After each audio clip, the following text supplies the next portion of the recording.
And once again, we are here on Living in the 21st Century. Joining me today is Robyn Jones, MSN, RN, CDN, DHA, CM.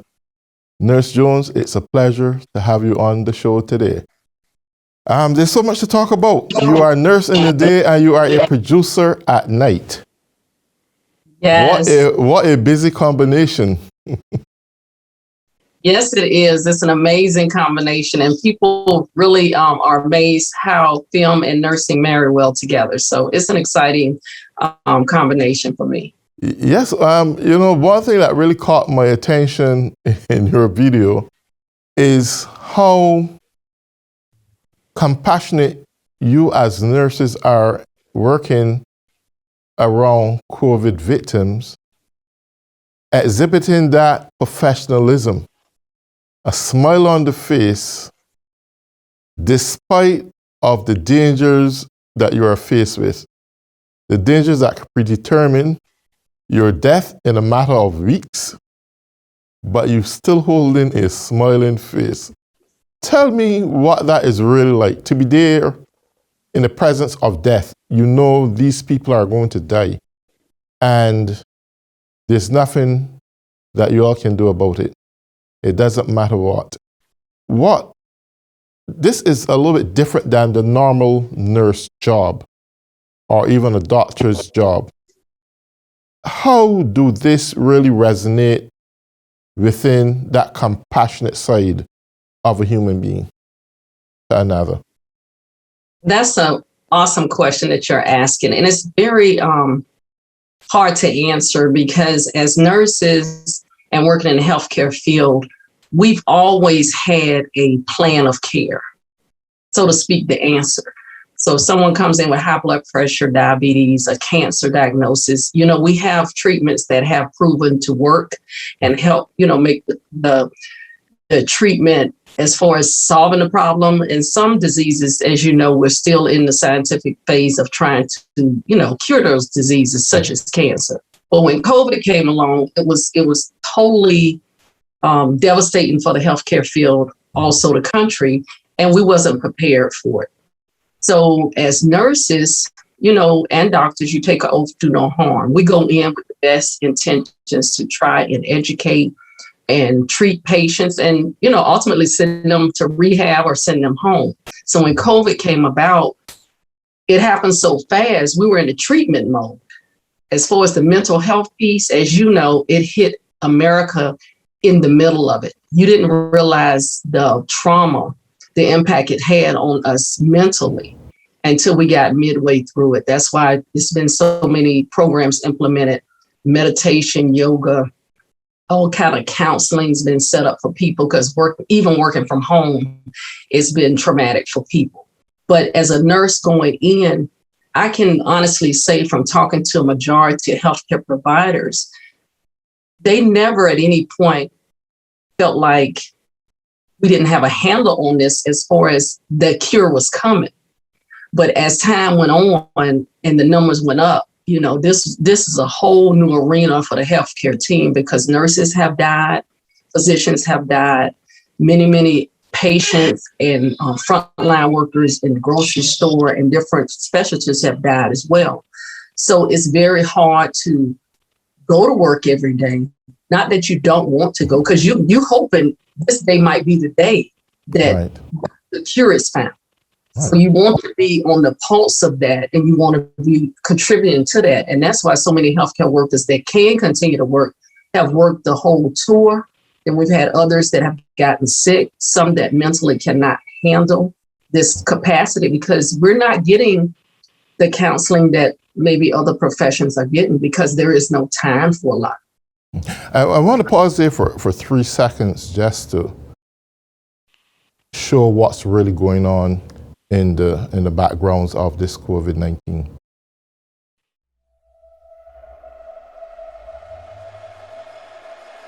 I don't think people will ever be able to grasp what New York was unless they were there.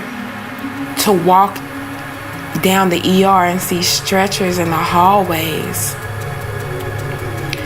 and you don't know if patients are alive or dead. It took a couple of weeks to realize how people presented. What you found out is that you can predict who's going to die. And I'm not talking about just nurses, I'm talking doctors, I'm talking environmental staff, case managers, social workers, people out because they're sick with this. So my fear was, am I next? A lot of those nurses will die from this because they do not have the appropriate equipment.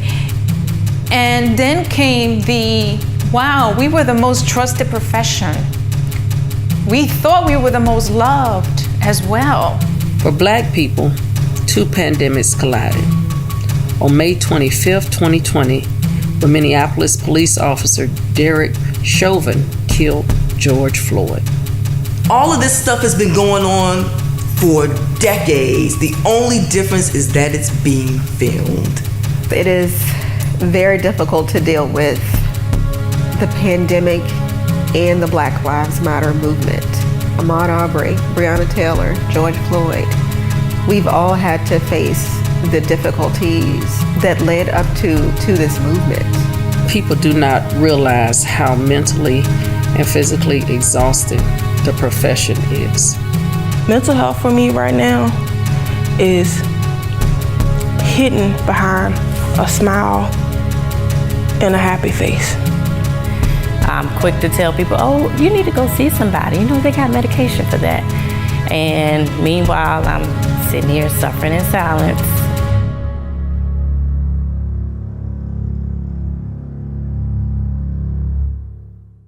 So you were saying, Robyn, that people just don't seem to understand what COVID is all about. And we have a nation right now that, believe it or not, are divided over this issue.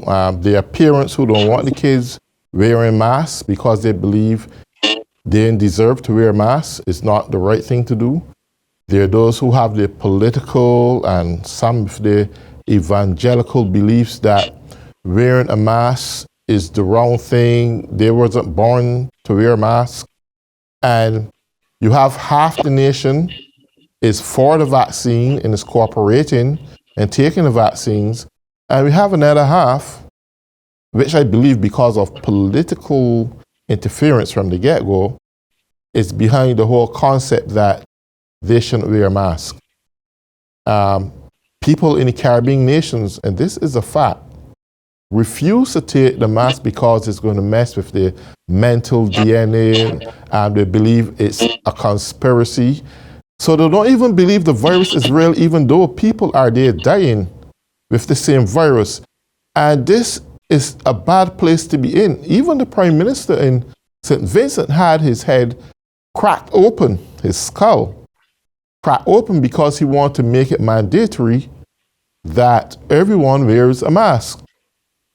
So in a world like this, how do we best convince, I want to use that word convince, the public at large, the essentials and the importance of wearing a mask to protect not only themselves, but to protect others?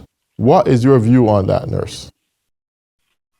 I think that's an interesting point you're making, because what I found being in the healthcare field for over 30 years is that a lot of times people don't believe it will happen to me until it happens to them.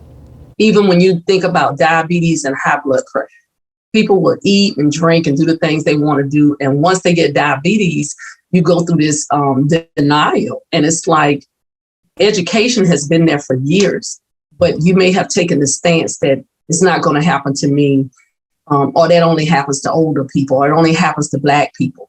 So when it happens to you, then it's sometimes a little too late.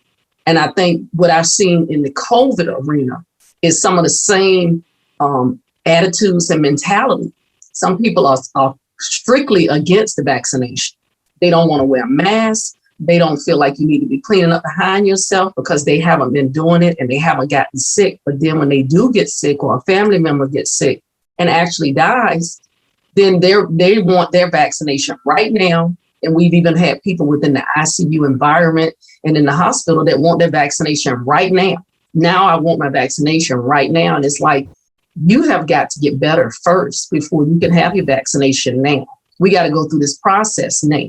So a lot of times people are coming on board, but the numbers that we see now are the unvaccinated that's coming into the hospital that's dominating right now. So it's an indicator, if you look at the science, that people that are getting the vaccination, yes, some of them are still getting reinfected. Yes, that we have data on that. However, the majority is people that did not take the vaccination. So when you compare that, you say, hey, it must be something in that vaccination that's protecting some of us, because now the people that are going in are people that have decided they're not going to take the vaccination, but now they want it. And some of them don't live to get it because they're so sick. So a lot of things that have come along that have been something that has affected the whole community and country, such as when HIV came in. A lot of people didn't believe that that was real. And then once they got sick or they saw someone actually die from it, then they started saying, well, maybe this is true. Maybe it's not a conspiracy. Maybe it wasn't created by the government. So I think all I can say as a nurse that we continue to educate, share the science. And most of the nurses that I am affiliated with, that's all we're doing is answering questions, sending links to people and trying to help them to understand and see the numbers. And then seems like every other house has experienced COVID death, whether it's a neighbor, a classmate. So it is real stuff. And I tell them, if you still, unsure about it, talk to someone who's lost someone with COVID. Not someone that I know, but someone you may know or that's in your community. That way, they know that you're not just trying to sell them something.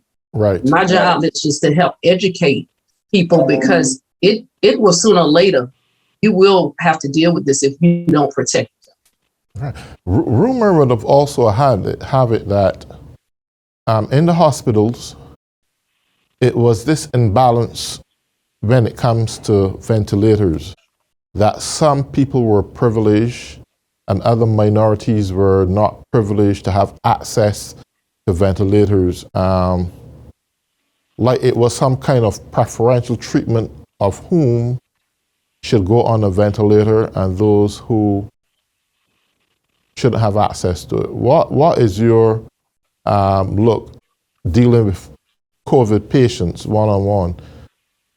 Do you saw any inequality surrounding that statement? As far as that, I cannot speak on that. The one thing I do know that a lot of people did not go to the hospital right away because they feared that they would not get the proper care.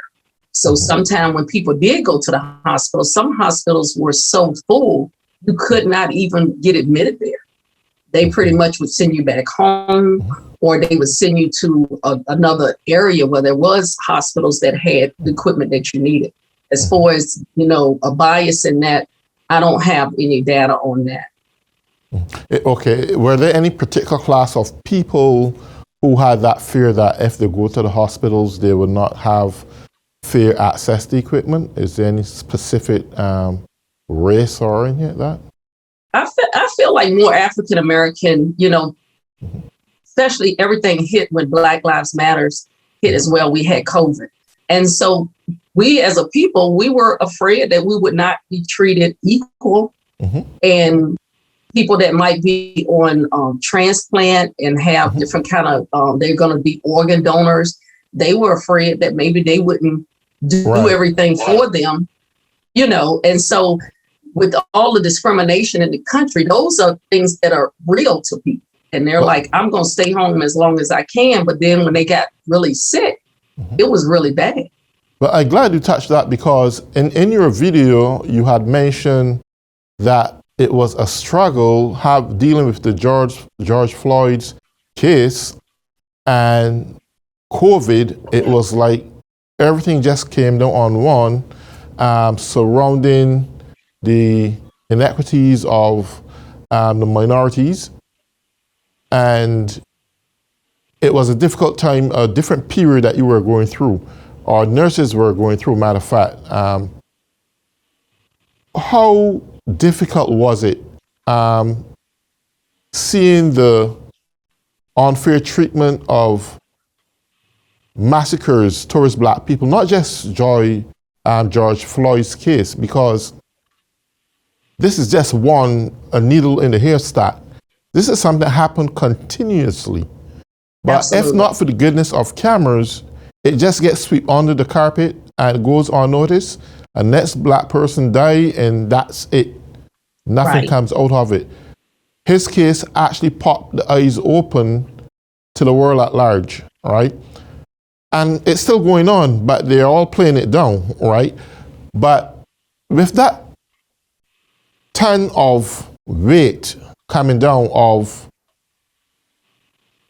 I want to use the word equal but segregated, so to speak. I don't know if that's the right choice of words, because that's how it seems to me. We may look equal in one way, but we're segregated in the next. There was a cop who caught on camera once. He pulled over a white lady and she said, "Please, my hands are up, don't shoot me." He said, no, we don't shoot white people. We only kill the blacks. And he got fired from his job for that. So they are a set with that mindset. Still, I'm not saying that the entirety of the police forces are like that. I don't believe it. But I believe on every unit out there is one bad cop with a bad intent and hiding under the good uniform of the police forces. And that's a bad thing. I think captains and those who are in charge of those units should get rid of those people.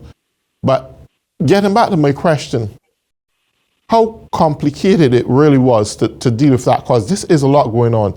It's death right in your face with COVID patients, and it's death through inequality, black people just getting killed. You, a compassionate person that's sworn to show mercy in times of need. How difficult was that for you and your other colleagues to deal with? It was very challenging because on one hand, you have COVID going on and you still got to function, do your job, try to stay safe and get back to your family safe if possible. Some of the nurses, they stayed in hotels, they stayed in their cars just to protect their family from not being infected with COVID. However, the kids were separated, from their friends with COVID, but some of them were having some interaction. And then we had all of this discord with Black Lives Matter. Everything was going on at one time. And like I have had conversations with people in the last week, these kids are finally going back to school and they're coming together. There will be conversations about what happened because it's not over. And they didn't get a chance to vent how they felt. But as parents, we were afraid that, it would be our child next. And the reason that this was so powerful during COVID time is that people were home, they were watching more TV than ever. So they got a chance to really digest what went on and what's been going on. Because sometimes, we're in our own little bubble.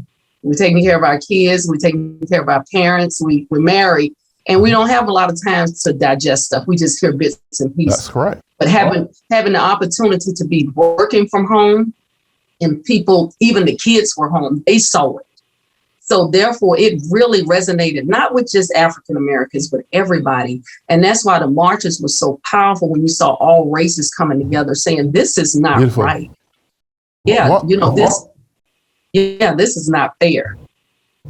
Yeah, one thing I want to ask, and this seems to be a battle now between kids and parents, and even the schools. Kids now are getting the virus and catching the virus more easily now than even the adults. While in the beginning, it was the opposite way around. And there are those kids who genuinely, sincerely want to take the vaccine, who want to wear a mask. Their mothers are telling them you're not wearing a mask. The school are emphasizing on the fact you should wear a mask. In a rambling world like this, and as a teacher also, how would you send a word of advice to parents? Because the problem now stems and lies with the parents. What word would you want to say to the parents? Not to take away anything with their constitutional rights. I understand that. But this is nothing to do with a constitutional right. This is more a humanitarian right, a moral issue, an ethical issue. How would you deal with that? it's so important that we realize that we are responsible for our children. Those are babies. And as a healthcare provider, when you see all of these children and babies admitted with COVID, sometimes it's because their parents don't agree with what the science is saying to do. That child now has to deal with the consequences of your decision, because we have a responsibility to educate ourselves. We don't know everything. So when COVID hit, even my mom, she's almost 80, she started studying, and she was like, soon as she could take her vaccination, she did, because she knew she was in a very high risk. Even before the science was completed, she made a decision that, look, I've had some lung issues, and I know I don't want to leave here, because I'm just stubborn. And so as a parent, my grandkids, they go to private school, and they've been in school the whole time that COVID was going on. And for a nurse and a grandmother, I really struggled. I prayed, but I believe in the science and I believe in God. So I knew that they would be okay. And they constantly say, Nene, I'm wearing my mask, I'm washing my hands, I'm washing my bag. And I told them those are the things that's important. We had to slow down, and we have to protect our babies, because we don't know the answer to the question. Until this is solved and cured, we have to always be in a proactive position, not reactive, because we don't want our children to die because we believe in something that we truly don't understand. The proof is there, and these children, they see death. And that's the thing for me. If you talk to your child, talk to your children. Don't just give them directive. Ask them, how do you feel about going back to school with COVID? Yes, we all have a level of fear, but if they put on their mask and they follow the guidelines the best they can, then these kids can get back some form of normalcy, and then, some joy in their heart, and take away so much of this fear. But we as adults, we set the example. We set the example. So my grandkids, through the grace of God, are doing okay in school, but they're wearing their masks. And yes, it gets tiring. They tired of wearing it, but they know, they see what's on the news, because they had an opportunity to be home in between and see all the things that they have been missing. Kids are watching news back to back, just like adults. So when they see those numbers go up, and they see kids they're on ventilators, and some of them are not coming out. But we as parents, we have to do the best we can, follow the science until we have the answer to the question. So I just urge parents to get educated. If they don't understand, keep asking questions until you get understanding. Because when you think about the ventilator and the vaccination, because my grandkids are between that parameter where they can't be vaccinated yet.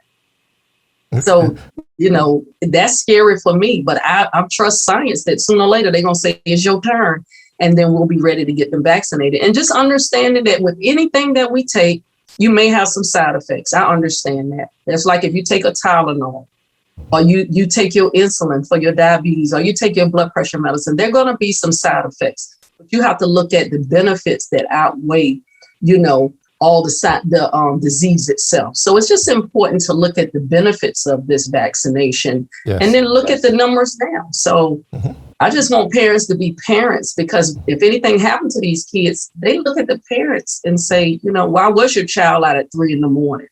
You have a responsibility. Absolutely. What about those in the church who have the religious philosophy that I am God, I can't be touched? Now, bear in mind, nurse, this virus does not discriminate. Exactly. Exactly. It doesn't matter if you're a Christian or not. And sometimes God allowed the Christians to get things, or bad things happen to Christians. That doesn't make them bad people. What advice would you want to give them briefly? Because we know that there are those who are religiously stubborn. I ain't taking nothing. My life is in God's hand, and so forth. And they do come down with it. So just next 3 minutes, give your rundown on that. Well, I've had this conversation with people. God created us all, and He created professionals for us. So if you say you believe in God and He's going to protect you, He made the scientists that created the vaccine. Absolutely. Look at who's creating things. And if you look at the data, you can see ministers that have passed. You can see people that just say, I'm not going to do do it have passed. If you go to war with nothing on, you're possibly going to get killed because you have nothing to protect yourself. So I feel like as a nurse and as just a mother and a grandmother, if there are things in place, just like when the seatbelt controversy, everybody was, didn't want to wear a seatbelt. And I remember that time when we had cars that you bought and the seatbelt just came across you, whether you wanted it on or not. And it's like now, finally, we to a place where you're going to get a ticket if you don't wear your seatbelt because we want you to try to not die if you have get in a car collision. So when you look at this vaccine, to have our government to try to mandate and tell us what we're going to do, that's where we're at because they're trying to save the country. They don't want, they're like, what else can we do but try to make people take this because they're not understanding the risk in it. But like I say, if you talk to people that have lost family members and friends, it would change your perspective. And I can be very transparent with you. I was waiting to take the vaccine. I was waiting on more science. And then we had different leadership at the time. And I felt like I couldn't see the numbers, the true numbers, because some things stopped going to the CDC based on our prior government. But I actually had the opportunity to have one of my nurse peers to come down with COVID. And she almost passed away. And she survived. And she told me, you do not want this. No, you don't. Said, when your time come up, when they send you an email to get your vaccination, I'm going to tell you. She said, it's nothing worse than being a healthcare provider and being critically sick and you can hear everything. And to hear the healthcare team moving around, not knowing what to do to save your life. Yes. So if you could do anything, she said, Miss Robyn, you think about it. But I'm telling you, you do not want COVID because through the grace of God is the only reason I'm here because they still didn't know what to do. They just treating her symptoms and she was. So I just, I try to share things because that impacted me. And the next week, emailed me and I got my vaccination. Great. Well, on that note, Nurse Robyn Jones, I want to thank you for joining me this morning on the show. I think it's a great thing you have done. All the best in your film. I hope that at some time we can reach out to each other again. And for all those who have been tuning in, I want to say thank you and have a nice day. God bless. Bye-bye.